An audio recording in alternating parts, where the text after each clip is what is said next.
All right, welcome back to NGF News, everybody. Thank you all for who have listened to the last four episodes. Four, yeah. I can't believe we already got the four so far. Just make sure to follow us on TikTok, Instagram, and Twitter, NGF.news, and TikTok and Twitter's NGF_news, and also Instagram. Almost forgot about that one. But today we have two really interesting topics that we're going to talk about, something that was actually suggested by some viewers. So the topics today are the trucking industry and what it's like and the forecast in the future, and then the next one is the currency market. All right, perfect. So we're gonna go dive right into the trucking industry. And we're not just talking about the trucking industry here in the United States.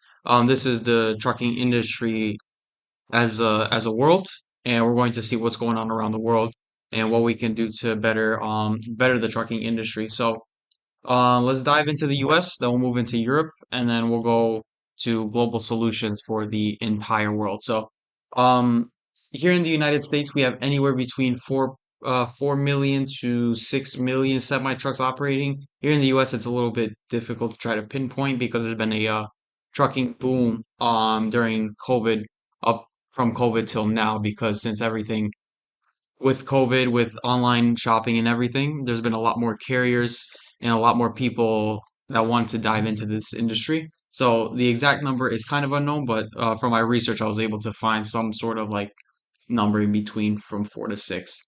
As in Europe, according to the um, ACEA. There are about 6.2 million trucks in circulation in the EU. In the EU, trucks carry about 77% of the freight transported in the EU. And yeah, I mean, that's just some basic statistics about how many trucks, what's going on. So the issue here with trucking industry, that may seem like we have a lot of trucks, there's stuff in circulation, but because of COVID, because of the fuel prices, because of regulations, inflation, and the beginning rise of lack of loads, this is causing a massive problem in the trucking industry and one of the major causes of the entire supply chain issues. Yeah, no, for sure. I remember I used to work at TJ Maxx, and the trucks would always come to the back to unload the merchandise. And one of the biggest things that the truck driver would always say is that there's like no more fuel left at our Connecticut Yeah, ports, no more diesel fuel. So they don't have enough trucks. They can't send out enough trucks because there's no more fuel. And then you have the supply chain issues of getting merchandise. So then if there's not enough merchandise, well, then truckers can't go out. And then there's the whole inflation thing. And then there's the whole wages issue. The trucking industry, not just in the United States, but around the world, it's struggling um, at a very, very fast rate too. It's one of the reasons why supply chains are um, backed up backed essentially. up. Yeah. Yeah. I do have for us, I have a testimony from Spectre Holdings Trucking Company based out of Connecticut. This is my buddy, Christopher Dela Cruz. He is a truck driver, and he spends this is pretty much his career. This is what he does. And I was able to talk to him on the phone to discuss what he sees that the American population or the global population doesn't see. And this can be echoed from pretty much all around the world. So he says that the trucking economy goes basically hand in hand with the American economy. So if you don't have things flowing, if you don't have goods being manufactured or whatever it is, that trucking economy then becomes a precursor of what can happen to the economy in the future. So a slowdown in trucking industry will then therefore mean a slowdown in the markets in general.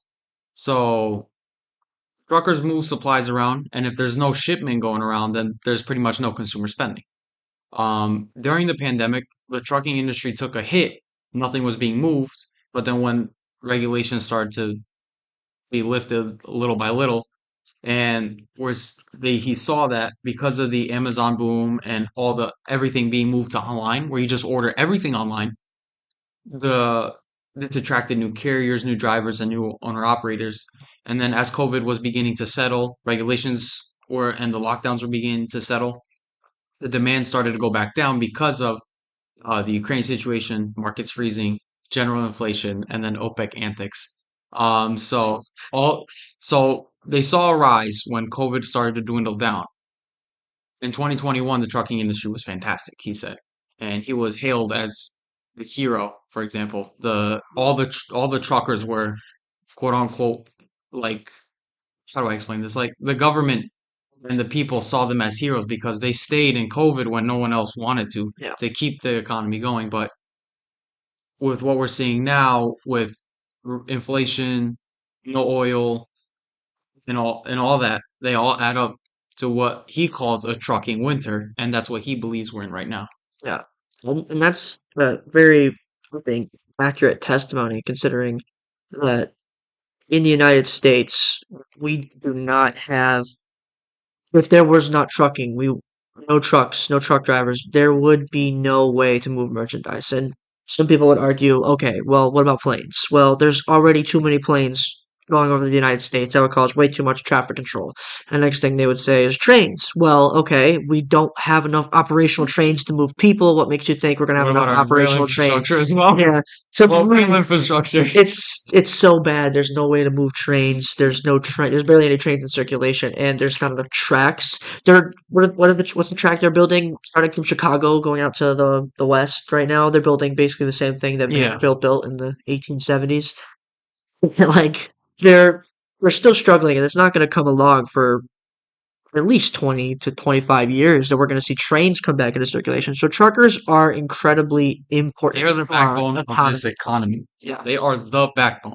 And I saw a statistic that most truck drivers get paid less than the average American, single American makes, which is around $55,000. So And, that's awful. and to go on that, it's because the trucking demand right now is below demand. That's what my friend said. Interesting. And he said the trucking availability is insanely high because during when COVID and all the online stuff was going rampant, all these new carriers and owner ops that were once employed and were finding loads like nothing now are like out there but can't find loads because there's no production, there's nothing being circulated. So what they do now is out of fear, they just take whatever they can get. Even Yeah. if it's the cheapest load that probably at the end of it makes them like, I don't know, a few cents maybe. Yeah. They'll still take it because they want to make something rather than Nothing. nothing because they have expenses, they have a lot to take care of because parts, oil, and diesel are going up in price. Like we've seen like easing of gas prices, but Yeah. diesel has remained pretty high, and we need that for and heating oil is still high, diesel is still high. So I mean, Diesel's still over $5, yeah, right? diesel's still Yeah. over five, but gasoline is still cheap, but diesel is not cheap. Because there's none. What happened to our oil? Interesting. Yeah, but load rates are going to keep going down, and maintaining the truck has become a big issue. Yeah. So Um, I think that the trucking industry during COVID was remember it was 2021 when they went out volume was up. and did the drive. No, not that part. The when they did the drive like across the country in Canada, Oh, the I big remember drive. that. Yeah, yeah. And then I think they did it in the United States, but it wasn't really covered, or they didn't end up getting to the like across the entire country. Yep. But the truckers, they're pissed and you can understand why. And honestly, it's not just truckers, it's most people nowadays, like in the middle class, the blue collar workers, they're struggling to get paid. So, but I think after all this, there are a couple of things on the horizon. So there are a lot of forecasts that people are trying to make about the trucking industry. And these are kind of just some bullet points that I got from a website that I kind of just want to talk about.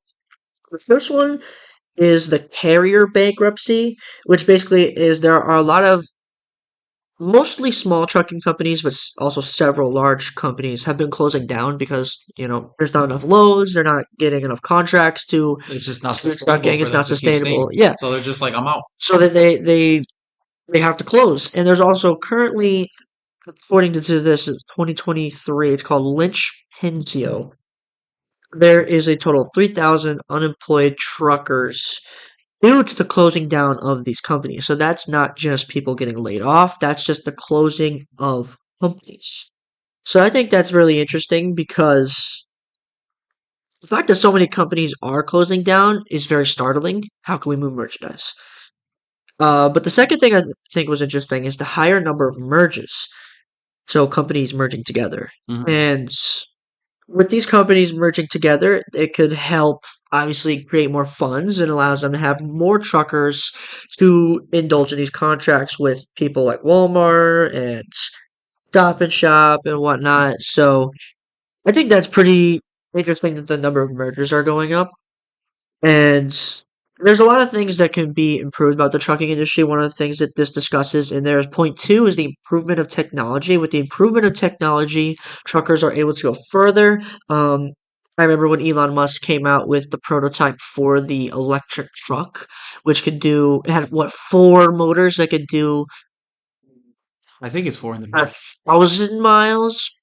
And then even if Yeah, one gets crushed, like one is not working, it'll still it'll go. rely on the other three. It's impressive technology to say the least, but I Yeah, mean, it's still got a long way to go for sure. Yeah. before it could be reliable. I mean, there are companies that have them. What is it? PepsiCo PepsiCo. Oh, interesting. has has them. Frito. Oh no, I think it's Frito Lay. Oh, Frito Lay Frito-Lay. has Okay. semi trucks.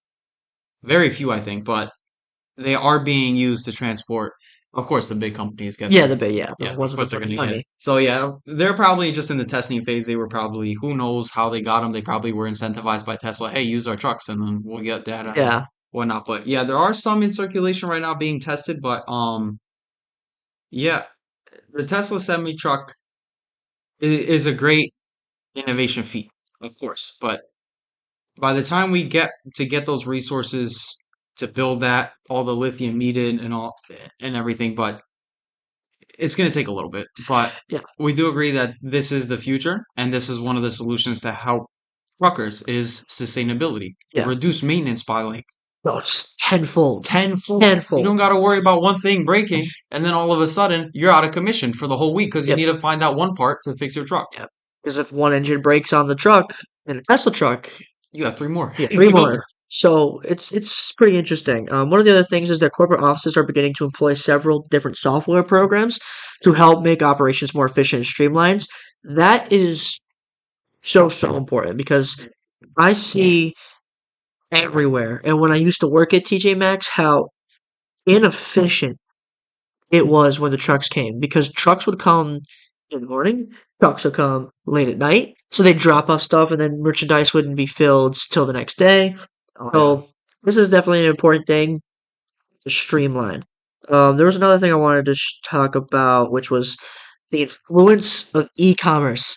This is incredibly huge for the trucking industry because Amazon unfortunately has their own kind of truckers. Yeah, they have. So they can't really have many contracts. But then you have Walmart, you have little grocery stores in local towns that can have e-commerce and you can buy Yep, groceries online. So you have Stop and Shop. You have what is it in India? Alibaba, or is that China? that's China. That's China, That's China. Alibaba. Those are huge influences. So I hope that e-commerce can help revive the industry.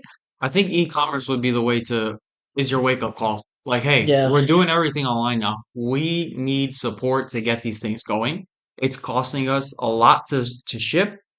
We need action, like ASAP. So I believe e-commerce is the driver, the push for the government, a call. Say like, hey, we're moving everything online. Because a lot of these, as you were saying, these like small grocery stores, small companies are using apps like Uber Eats, apps like DoorDash, stuff like that to get their stuff delivered because they can't spend really the amount to try to have their own trucking company, try to get contracts. So if they do like DoorDash and Uber Eats and stuff like that, now you need more trucks on the road to get stuff going in and out because now that now that store needs to intake and import and export rapidly. yeah, for sure. And the one thing I just hope is that e-commerce doesn't take away brick and mortar because, going to the store is Hmm. still a great thing. And people really need it, I think. But that's a different conversation for a Yeah, different time. that is a different conversation. Um, but I think one of the biggest things that it talks about here is the changes in prices. Trucking companies are starting to charge less for fear of not being able to get work at all, which Correct. in turn lowers wages. So It lowers wages, it lowers your incentive to work, but they don't have no choice Yeah, they because have none. they're taking what they can get at this point. Yeah, They're just like, oh, you got a load, I'll take it. What the broker calls you like they cost this much to ship it from point A to point B. You taking it? If you say no, good luck finding another load. All these truckers, and it's not just a U.S. problem. This is like the EU and the rest of the world. Like they're just taking what they can get at this point. yeah, and they have to. So I think one of the biggest solutions to that problem will be when the fuel costs go down. They'll be able to charge more, which would in turn, Fix this one. yeah, which in turn, Big? No. Big?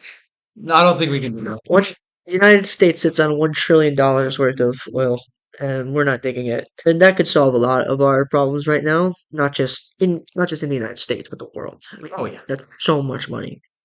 But that'll be something that will occur later on down the road when we start to houses first off have to come together, Right. Democrats or Republicans, and then also far right conservatives and far left liberals in Europe. That'll have to change, but the next thing I think is just if they want to incentivize people to come be truckers, is just pay them. Subsidize them. You know, like let's Subsidize the trucking industry. if you can get enough truckers, you can charge the fees you need to charge. And once we fix supply chain issues, that's another total separate issue. This is kind of We like can all, yeah, a double-edged knife type thing. Because if you subsidize the trucking industry and you're not subsidizing the research and development of making your goods, then you'll have more supply of truckers but little demand for goods, and so you need to subsidize kind of both sectors. Because yeah, if you subsidize one or the other, then it's just going to be a stalemate. yes. And the biggest problem I think is that truck companies, the large truck companies like Walmart, they are paying their drivers like starting salary of $100,000 a year. Oh yeah. And so where are you gonna are you gonna go to the smaller companies? No, no, you're not. Like you're gonna take the $100,000 salary. The likelihood that they're going to give you subsidy to pay your gas, to pay the fuel at the stations. So that's gonna be a problem is for the smaller trucking companies to kind of compete, which is why there are lots of mergers, which I'm okay with.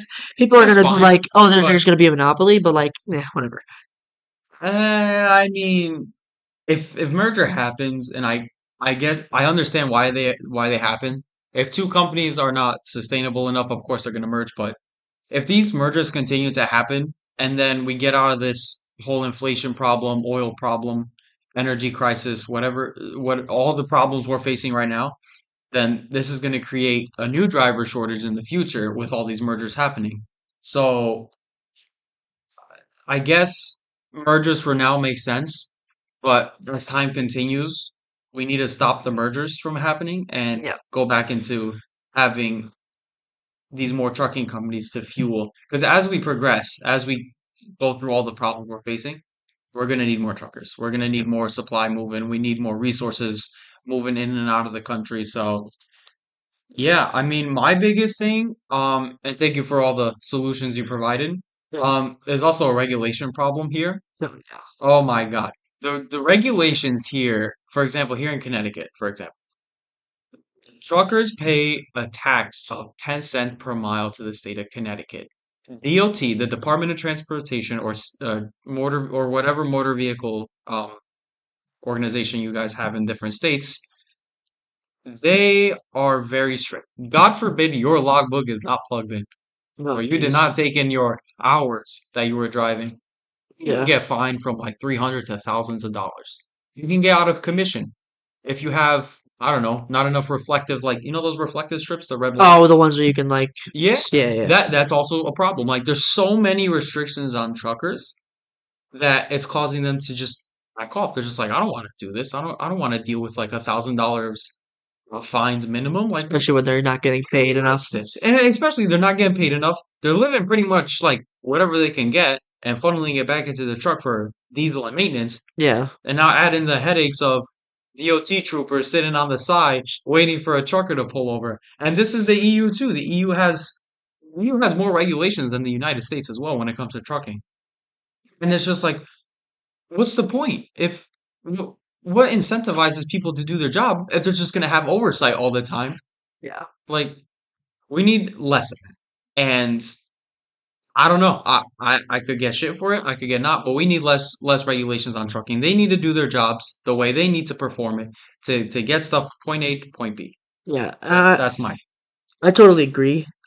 Because there just needs to be there's okay. This is one of the last points on the things that I wanted to discuss, which was urbanization, and whether we like it or not, um, in the future, small towns are going to turn into larger towns with businesses and places that are built up, like deserts in Texas, are going to be built up, giving more trucks, or we're needing more trucks to bring the goods to those places.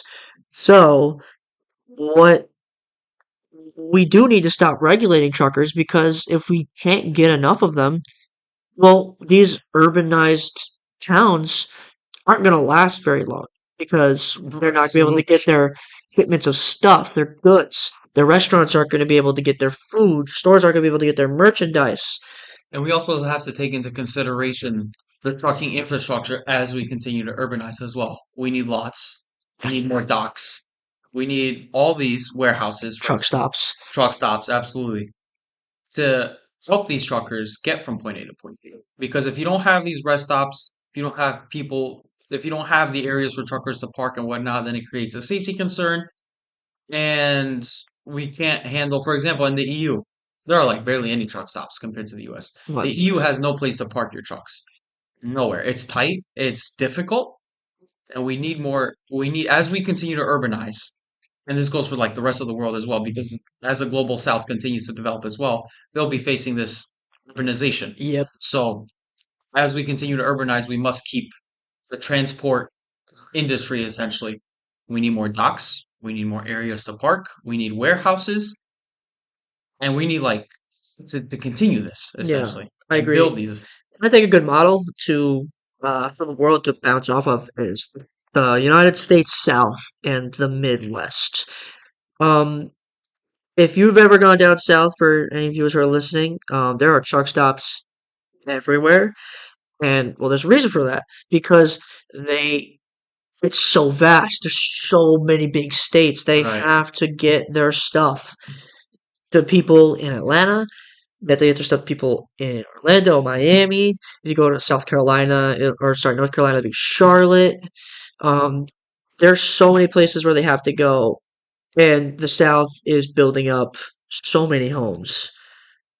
Like my uncle lives down in Georgia, in Adairsville, and that place is just like it's like looks like the baby boom. If I can like compare it to housing, there are just houses galore, which means more merchandise, more people. Um, so I think the South is a good example of why trucks are so important, and why we should pay more attention and put in more truck stops, because, well, they do a really good job down there of Right. taking care of their truckers and making sure that the truckers have places to go, places to sleep, places to shower, and all that stuff. Yeah. What I want to see more of is subsidizing these industries. I want there to be something like if you drive X amount of miles from the government, right? We'll pay you an additional maybe 25 cents on the mile for what you drive from the government. This incentivizes, it pushes the trucking industry to keep going. And this also pushes the innovations and to force different goods being made, because now you have the way, the means to transport. Now all we need is to push these research and development essentially to keep going, right? Yeah, To match the developing trucking industry. So that's what I want to see more of. I want to see more government step in during times like these. yeah. No, I totally agree. I think it's important for the government to step in this instance, because, well, I mean, our GDP in this country is lowering, and there's many factors to that. One of the factors, though, is the trucking industry, which actually, there's a stat that it makes up, I think, 5% of our GDP. So that's no statistic we can just ignore. Absolutely. I Like that could be dangerous. But yeah, I think think we touched pretty much everything on the industry itself. Yeah, I Where it's at, what it used to be, and what it can yeah, be. I hope everybody gets more has a little bit more respect for truck drivers because Yeah. that's You know what's a funny? troubling My friend industry. was like, we don't get enough like awareness and problem. Oh, He's I like, bet. the people treat us like shit. Like we used to be heroes during the time of COVID, and now we're just like, we're just there. Even at warehouses, you can't even find a place to like use a bathroom or park your truck. Yeah, They treat truckers at warehouses, and people treat truckers around the world really like they're just like some low life job, or you know. And it's yeah, just we need more respect for the industry, and I do agree. I do agree with that. There's need to be more awareness. yeah. No, for sure. So going off that one, I think we're gonna go to the currency market now. This is Yeah. another request by a viewer to kind of understand the currency market, um, and currency in general, How it which currency is works. interesting. Yeah, currency is pretty interesting, and not a lot of people understand how or what or why of currency. Like just in general, it's just a very interesting topic that is not talked about a lot, and that's what we're gonna do today. So, before we dive into what's going on in the currency markets today, um, we're gonna let you know how they work so we catch you up to speed. So currencies are always traded in pairs, one currency for another. For example, if you want to trade your dollar for the euro, you go to a currency exchange or even some banks.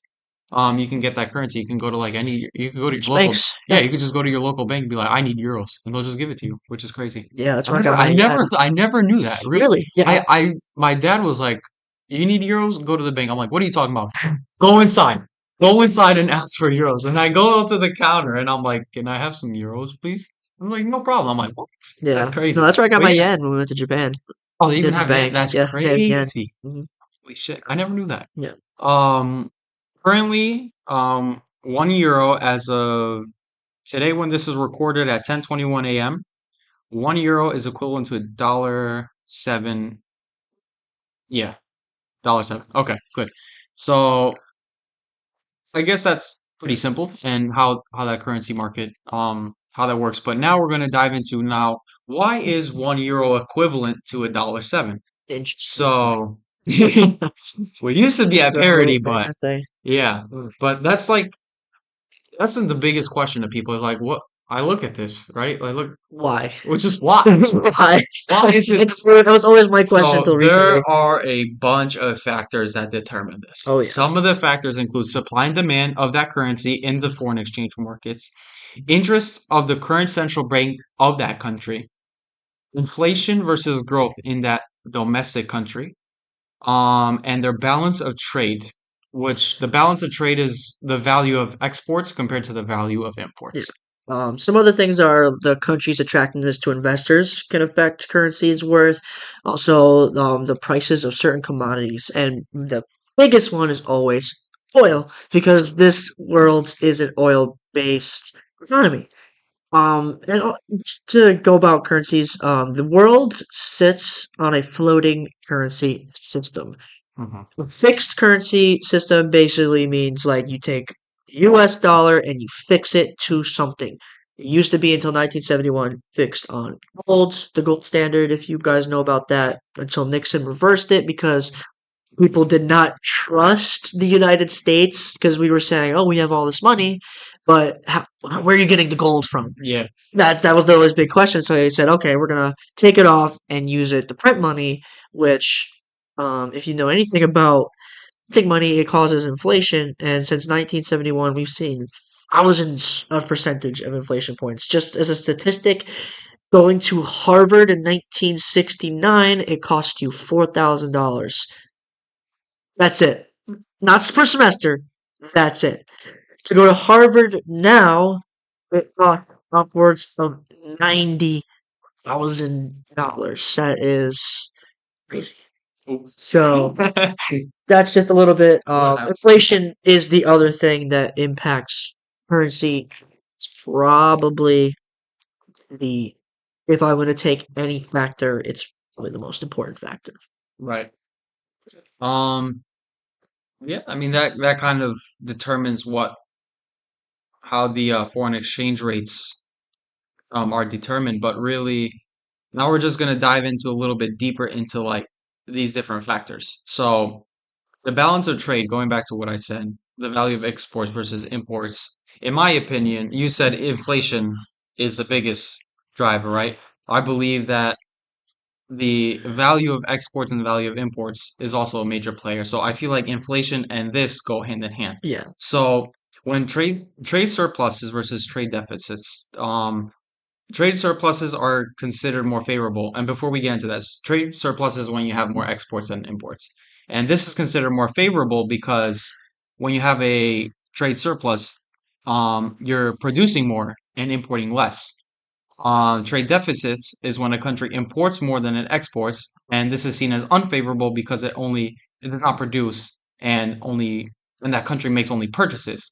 And with this, it causes trade deficits causes a country's currency to be overvalued because it's consistently spending, and it needs that money. It needs to make up that money from exports, from its exports. So that means it will make its exports more expensive yeah, compared to trade surpluses because a country's currency is undervalued when there's a surplus because it makes the exports cheaper to buy from foreigners.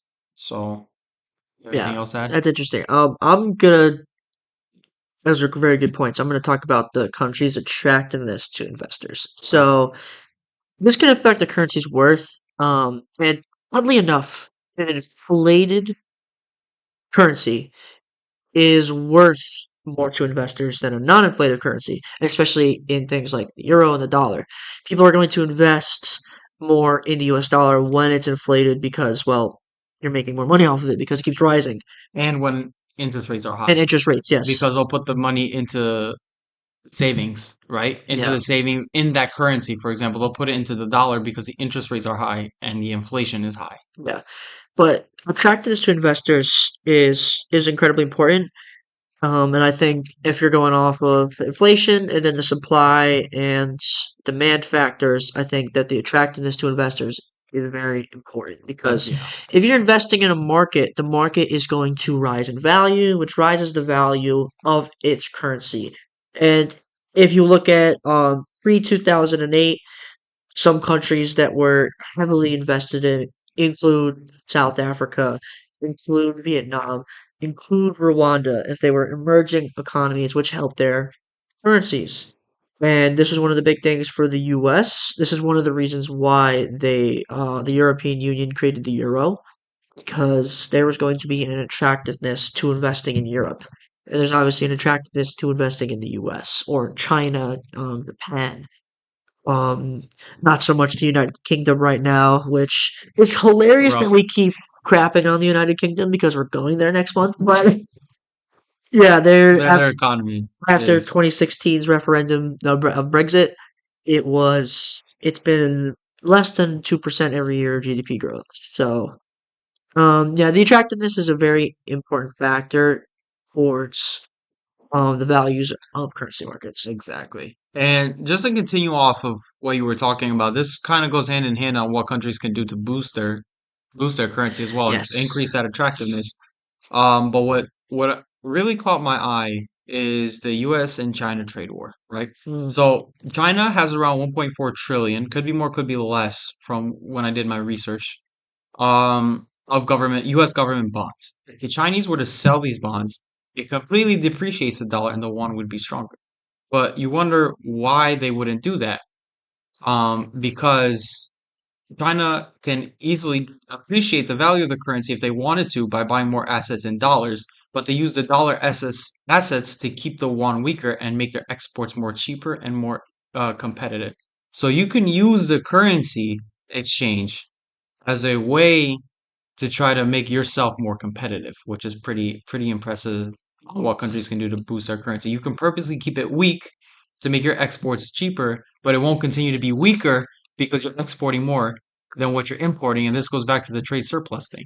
yeah. No, that's very interesting because actually if you also go off of that in terms of using a currency to keep the value of your currency lower, commodities is a way to increase your currency level. And what's the biggest one?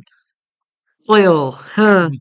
Who would have thought? Yeah, oil is so important. I mean, it's the back of Well, it's the the backbone Middle of the East. economy. Yeah, it's the backbone of It's all like economies around the world. So, I think the United States is I think sitting on a a lot of it. trillion dollars of oil, and I think they're missing out on that opportunity to increase our value.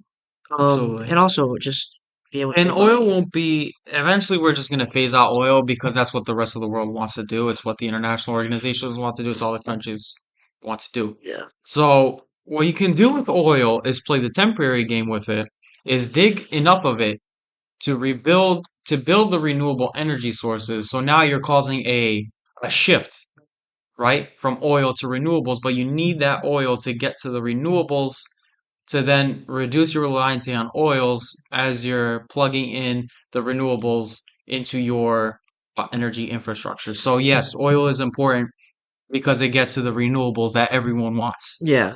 That And just to continue off of that point, innovation also drives currency. If you're innovation is so doing important. if you're playing the long-term game, right, with research and development, I'm going to be invested in your projects. I will pay for everything in the dollar of all your research and development projects you got going on. So we need to focus on creating these renewables, right? Because renewables will be the next big like selling point of a country. If your country has access to these, then I'm going to be like, I want to invest in that country. I'm Yeah. going to invest it in your currency. Then your currency becomes stronger. And this is for pretty much for the emerging markets, really, because they're coming up and they're coming up quicker than their GDP growth is quicker than what more developed countries are. The energy and the technology sectors are hand in hand.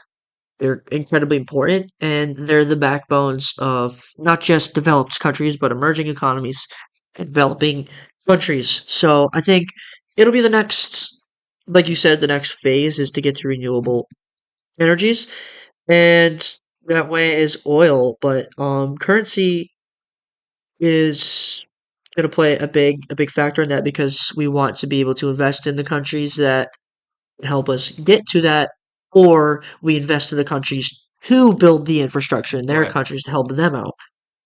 Um, I want to so add one more thing to the yeah. currency thing, and that's political stability. Oh yeah.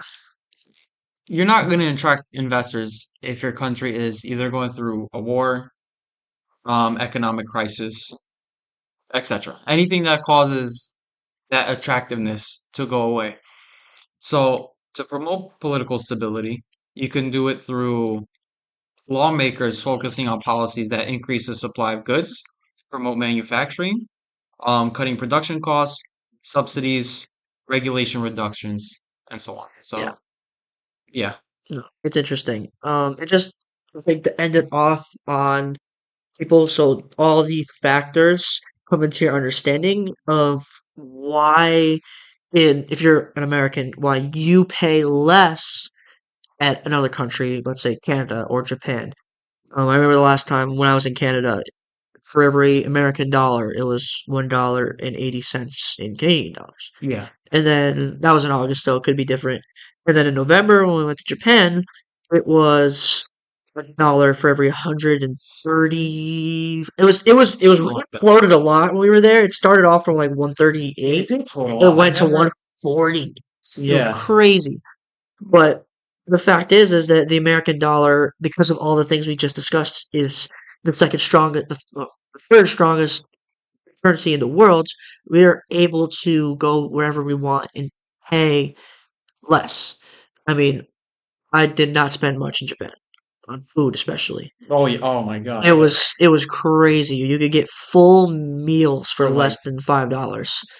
and you could And get like a good fancy meal, like good the fan, top, the type that costs maybe 40, 40 50 bucks, bucks. maybe here in the Yeah, US, can cost you like anywhere from like 10 to 20 bucks yeah. in Japan, for example. And so these factors are one of the biggest reasons why the United States dollar carries so much weight. There's probably Also, even more factors we're not even considering yeah, or we're even missing talked so about. many. 'Cause well, as Josh was saying, there's a lot, Yeah, and we could sit here and talk about it all day, but it'll probably take us Hours. 24 hours to discuss every Hours. single factor that goes into a currency and how to increase the attractiveness of it and how Yeah. to boost the strength of that currency. Yeah. Also remember the factors of this is an important one that the U.S. dollar is the backing of every or it's the central bank's currency. Everything is produced in U.S. dollars in the world.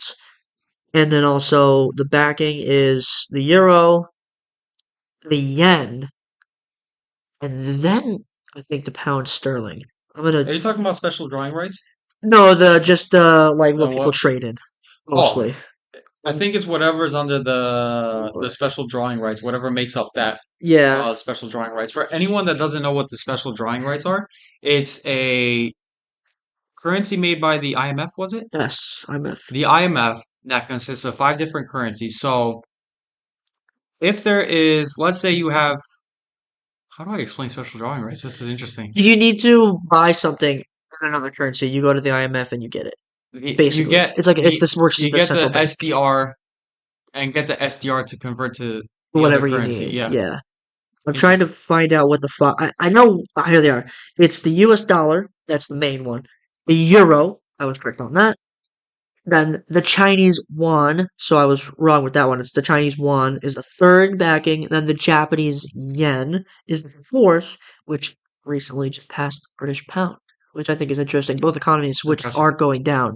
So the fact that Japanese yen is passing the British pound is actually good for Japan, considering their population is growing. But that's another story for another time. Yeah, so that's the IMF's kind of actions as central bank for the world. And they also serve as like the mediator. No, that never mind. That's the World Trade Organization. Yeah, The World Trade Organization, what they do is they serve as the mediator between trade disputes between other countries. The IMF um, is more involved in currency rates and ensuring that the currency rates around the world, nothing volatile is going on. So the IMF is kind of like the oversight on the currency market. yeah, for sure. So currency is definitely I can understand a difficult concept, especially for people who are investing. Um, be careful in investing in other markets because you just don't know. It's Especially everything in is speculation in investing, especially in but forex. Those who engage in forex trading yeah, are pretty big-hearted. I don't have no. that type of heart to invest in the And foreign exchange markets because especially after who's the British guy, George Soros, or what's his name? hold on, I know exactly what you're talking about. Who invest Shorted you the sh- the pound or the it euro? was the pound. He Yeah, shorted the pound completely.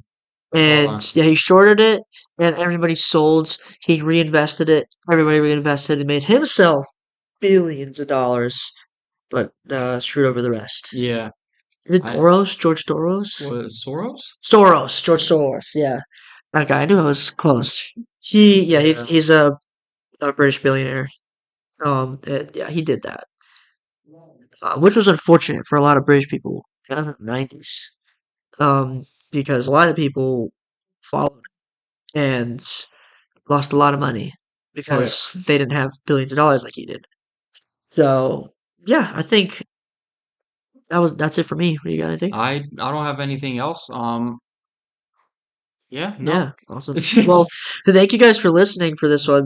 These are always interesting because I like that we got something that we could pick from the viewers to hear what they want to hear. Absolutely, yeah. So, I hope you guys found it interesting, and please also do your own research again because we could have There. missed a lot of things. We try to sum this up as best as we can to try to get you guys to understand. So there might be a few things we miss in our research, and it happens when we're trying to simplify it for the viewers. But if there's any specific topics you guys want us to discuss, feel free to DM us on our Instagram page, shout us out on Twitter, whatever you need to contact us, let us know, and we'll do whatever topics you guys have, and then we'll try to integrate it with whatever topics we want to discuss out there. And yeah, these were again both topics that the viewers chose, and we believe that it was important for everyone to understand because they're not getting enough public media attention. So Yeah, for sure. Well, thank you guys for listening. Make sure to follow us on Instagram, TikTok, and Twitter. And we are now on all platforms, right? First for podcast or most platforms, I should most say. platforms, we're still on In Spotify, Apple, Amazon, and Google Awesome. and Yeah. RSS.com, but no RSS. one uses that Yeah, really. but But yeah, give us a listen, and yeah, thanks for listening to us.